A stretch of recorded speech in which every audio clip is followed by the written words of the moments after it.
मैं निवेदन करूंगा कार्यक्रम क्रियान्वयन विभाग की समीक्षा अधिकारी श्रीमती रंजना जी से मंच पे आएंगी और मेरी योजना प्रथम और द्वितीय जो कृति आप लोगों तक पहुंची है उसके बारे में किस तरीके से तैयार की गई और किस तरीके से लाभान्वित कर रही है ये पुस्तक हमारे उत्तराखंड वासियों को, उसकी एक सूक्ष्म सी जानकारी आप तक पहुंचाएंगे। तो जोरदार ताली के साथ स्वागत करें मंच पर श्रीमती रंजना जी। मेरी योजना केंद्र सरकार पुस्तक के विमोचन अवसर पर उपस्थित समस्त पद्म पुरस्कार प्राप्तकर्ता, राज्य में केंद्र सरकार के 82 प्रतिष्ठित संस्थाओं यथा IIT, IIM, CBRI, IIRS, CBI, IB एवं अन्य प्रतिष्ठित संस्थाओं, आयोगों, बैंकों, post office, survey of India और सर्वे के विभागों के प्रमुखों, HOD, वैज्ञानिकों तथा अन्य उपस्थित समस्त महानुभावों का मैं कार्यक्रम क्रियान्वयन विभाग की ओर से हार्दिक स्वागत एवं अभिनंदन करती हूँ।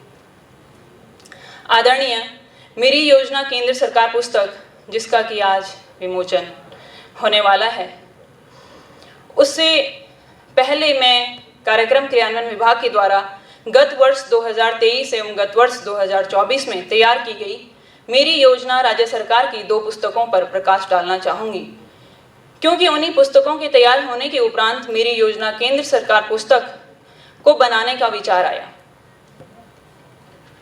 लेकिन उससे पहले मैं आप सभी से एक प्रश्न करना चाहूँगी कि आप में से कितने लोगों को मेरी योजना राज्य सरकार की किसी पुस्तक के बारे में पता है? Please raise your hand if you know any. और अगर नहीं जानते हैं तो बहुत अच्छी बात है, क्योंकि मैं यहाँ पर इसीलिए आई हूँ यही बताने के लिए। आदरणीय, मेरी योजना राज्य सरकार की जो 2 पुस्तकें हैं उनके बारे में बताने से पूर्व मैं अपने जीवन का एक अनुभव साझा करना चाहूँगी कि क्यों ये पुस्तकें राज्य के हर व्यक्ति को पढ़नी चाहिए, जाननी चाहिए, समझनी चाहिए और इनके बारे में जागरूक होना चाहिए। और अगर मैं हर व्यक्ति की बात करती हूँ तो उसमें एक वो व्यक्ति भी है जो सड़क पर मजदूरी की तलाश में खड़ा है, और एक वो व्यक्ति भी है जो उत्तराखंड में इन्वेस्ट करने के लिए, एक बिजनेस करने के लिए आना चाहता है। एक वो युवा भी है जो सरकारी नौकरी के लिए परीक्षाओं की तैयारी कर रहा है, और एक वो युवा भी है जो स्वरोजगार करना चाहता है।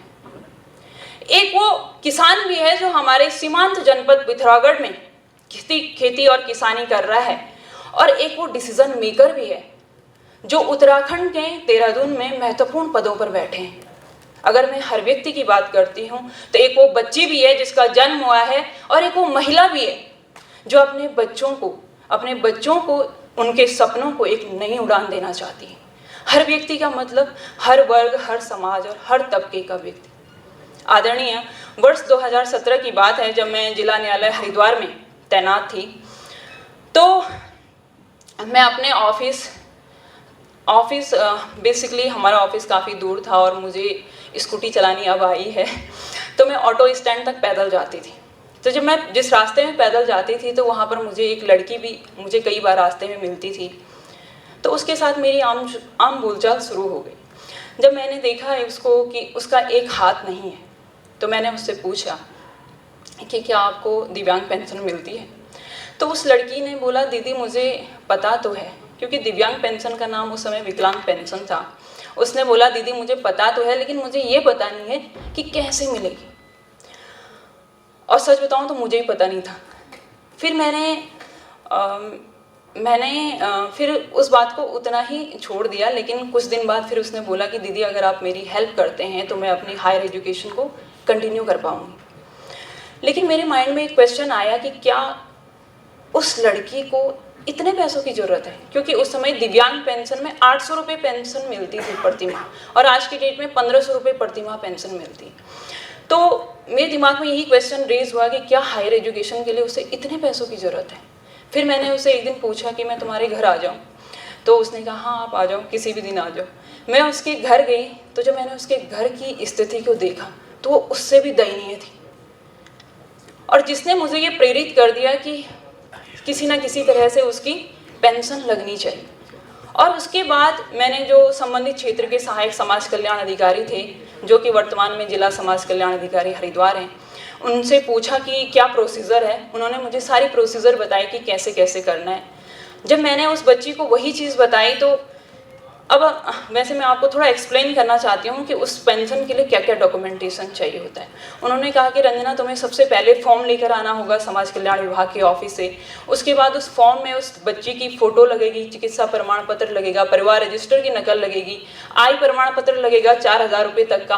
फिर उसके बाद जब उस फॉर्म में ये सारे डॉक्यूमेंट्स हो जाएंगे, फिर आपको उस फॉर्म को संबंधित जो ग्राम प्रधान है उसको देना होगा। ग्राम सभा की खुली बैठक से वो प्रस्ताव पास होगा, उसके बाद उनके साइन होंगे, वीपीडीओ के साइन होंगे। उसके बाद वो फॉर्म आप जमा करना कहाँ? हमारे ऑफिस में।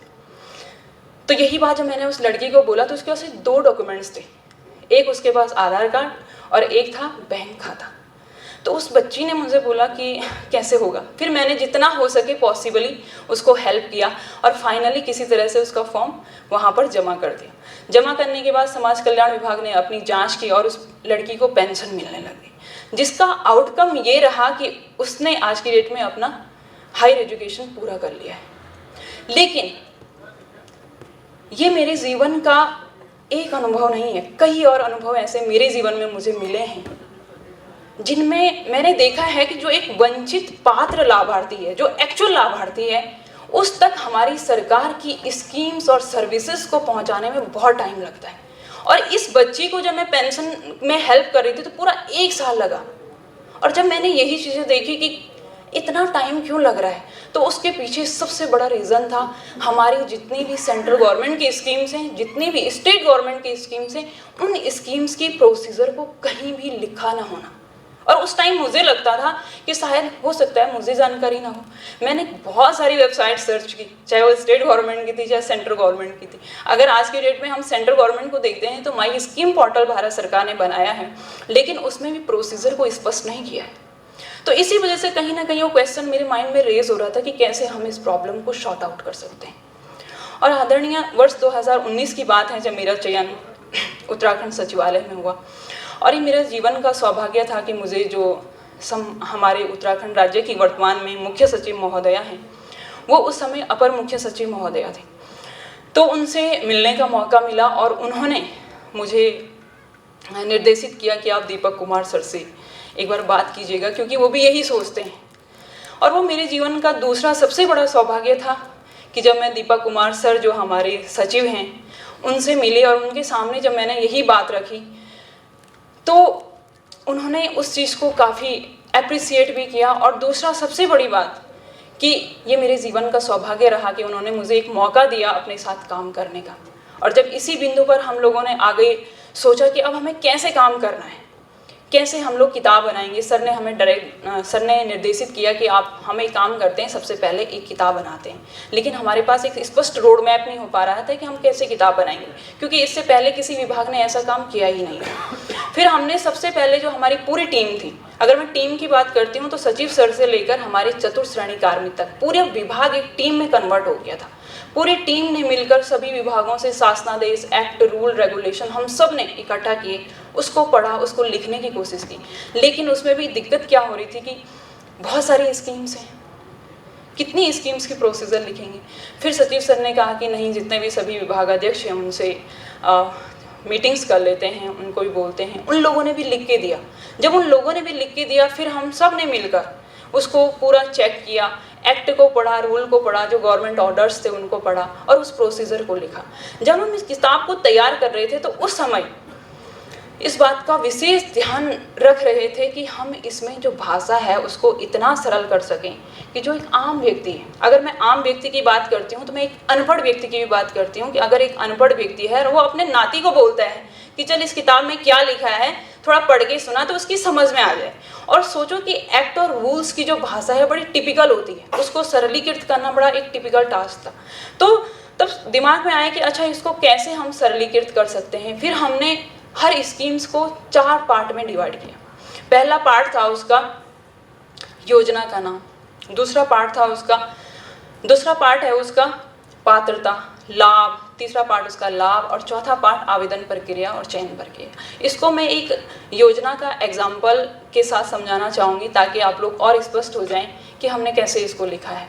किसान पेंशन है उत्तराखंड के समाज कल्याण विभाग के द्वारा वर्तमान में उत्तराखंड के किसानों को 1200 रुपये किसान पेंशन दी जाती है। अब इसको हमने कैसे लिखा है? सबसे पहले लिखा योजना का नाम, किसान पेंशन योजना। योजना का लाभ रुपये 1200 प्रति माह किसान को पेंशन मिलती है। तीसरा पात्रता, अब इसमें पात्रता है 60 वर्ष या उससे अधिक आयु के ऐसे किसान जिनके पास 2 हेक्टेयर या उससे कम की कृषि भूमि है तथा वो वर्तमान में कृषि कार्य कर रहे हों और उत्तराखंड के स्थायी निवासी हों। ये हमने उसकी पात्रता क्लियर करनी। अब बात आती है आवेदन प्रक्रिया और चयन प्रक्रिया। तो उसमें लिखा है सर्वप्रथम समाज कल्याण विभाग के पोर्टल से फॉर्म डाउनलोड करके प्रिंट करना होगा। प्रिंट आप नज़दीकी कॉमन सर्विस सेंटर से भी कर सकते हैं।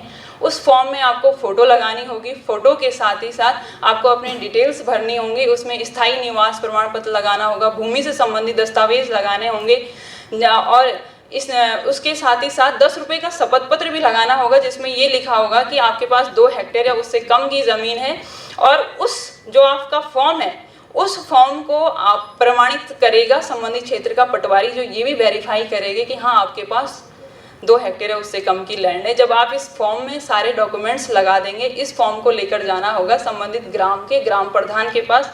ग्राम प्रधान उस फॉर्म को संबंधित क्षेत्र जो ग्राम पंचायत की खुली बैठक होती है उसमें रखेगा। उस खुली बैठक का प्रस्ताव पास होगा। प्रस्ताव पास होने के बाद उसकी कॉपी उस फॉर्म में लगेगी। जब उस फॉर्म में कॉपी लगेगी तब ग्राम प्रधान उस फॉर्म को वेरीफाई करेगा, फोटो को वेरीफाई करेगा।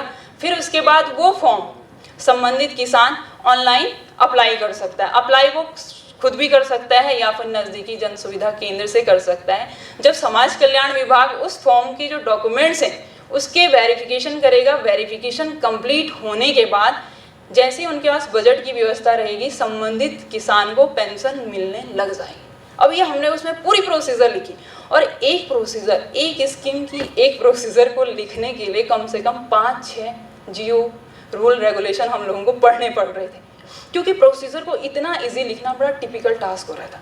फिर पर्सन टू पर्सन हम लोगों ने मीटिंग्स की और सबसे बड़ी बात हमने यही नहीं लिखा है, इसमें हमने ये भी लिखा है, जैसे मैं आपसे बात कर रही हूँ, स्थायी निवास प्रमाण पत्र भी हो सकता है एक फार्मर को पता ना हो स्थायी निवास प्रमाण पत्र कैसे बनाते हैं, परिवार रजिस्टर की नकल कैसे बनाते हैं, खसरा खतौनी में नाम कैसे चढ़ाते हैं, हमने इन चीज़ों को भी उसमें लिखा है। और आदरणीय जब ये सारी पुस्तक तैयार हो गई तो दिसंबर 2023 में माननीय मुख्यमंत्री जी के द्वारा इसका विमोचन किया गया। इसकी जो 8500 प्रतियां हैं, ग्राम प्रधान से लेकर माननीय मंत्री जी तक, खंड विकास अधिकारी कार्यालय से लेकर विभागाध्यक्ष तक हम लोगों ने आवंटित कराई। और इतना ही नहीं, विभाग के समस्त विभागों की वेबसाइट में ये किताब उपलब्ध है।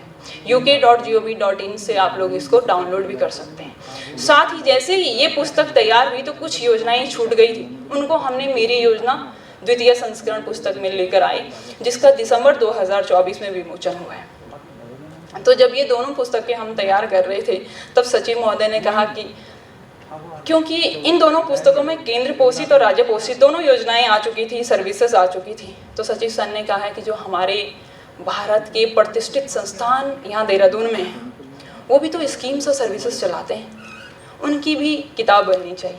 और इस तरह से आप लोगों की शुरुआत हुई और ये एक शानदार शुरुआत रही जिसका कि आउटकम आज आपके समक्ष है। मेरी योजना केंद्र सरकार पुस्तक के बारे में अधिक जानकारी हमारे सचिव महोदय देना चाहेंगे, लेकिन आदरणीय मैं ये कहना चाहूँगी कि कार्यक्रम क्रियान्वयन विभाग उत्तराखंड का पहला विभाग है जिसने सभी विभागों के साथ मिलकर पुस्तक को तैयार किया है, पहला विभाग है।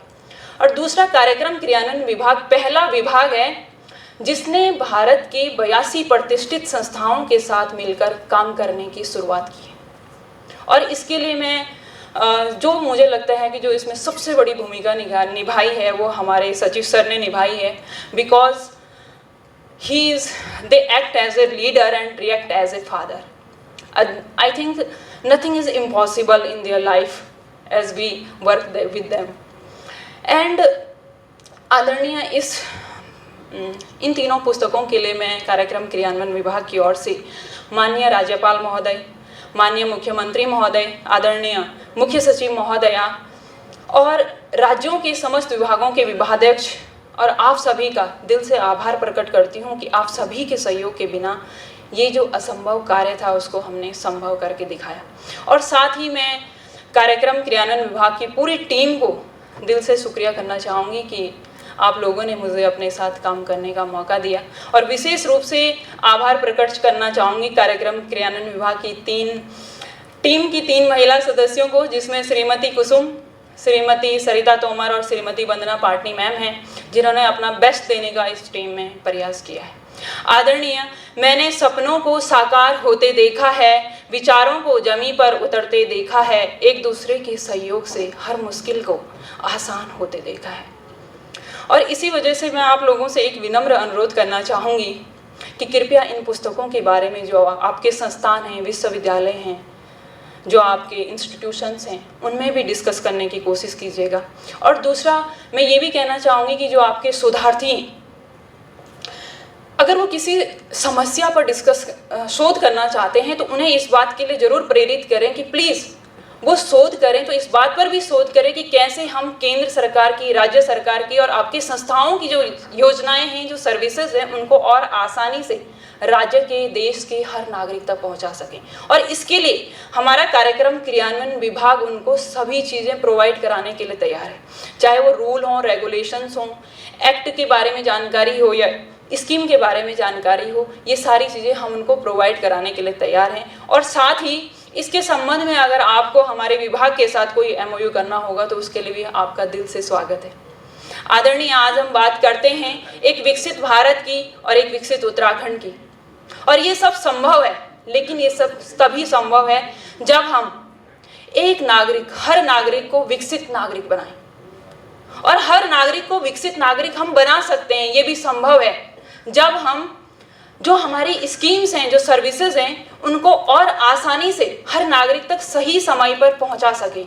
और आदरणीय, ये भी संभव है अगर हम अपनी स्कीम्स एंड सर्विसेज में AI का, डेटा साइंस का, टेक्नोलॉजी का और स्पेस टेक्नोलॉजी का, सर्वे टेक्निक्स का यूज़ करें। और आदरणीय, ये भी संभव है क्योंकि ये सारी टेक्नोलॉजी आप लोगों के पास है, आपके पास ज्ञान है, विज्ञान है, तकनीकी है, ह्यूमन रिसोर्स है। और उससे सबसे बड़ी बात यह है कि आपके पास एक शानदार वैज्ञानिक है।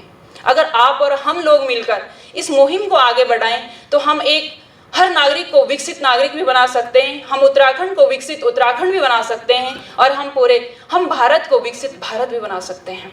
और जिस दिन हमारा भारत विकसित भारत बनेगा, उस दिन हम पूरे विश्व को विकसित करने की क्षमता रखते हैं। आदरणीय, अपनी कविता की चंद पंक्तियों के साथ मैं इस वाणी को विराम दूंगी। The title of this poem is Meri Yojna, related to our books. Meri Yojna, you are not just a book to me, but a dream to make Uttarakhand supreme. You are a vision, bright and bold. You are a vision, bright and bold, for a developed India, stories to be told. A source of hope, a guiding light. A source of hope, a guiding light, children learning and making futures bright. You are a pathway, a worthy quest for citizens striving their potential to invest. You are the guide for decision makers. You are the guide for decision makers seeking simpler ways how to provide services and schemes easier. You are the chariot, you are the Arjuna chariot, strong and true, empowering citizens, me and you. You are the model for a Viksit Uttarakhand. You are the model for a Viksit Uttarakhand, where every citizen becomes great person. Where every citizen becomes great person. Meri Yojna, you are not just a book to me, but a dream to make Uttarakhand supreme. Thank you.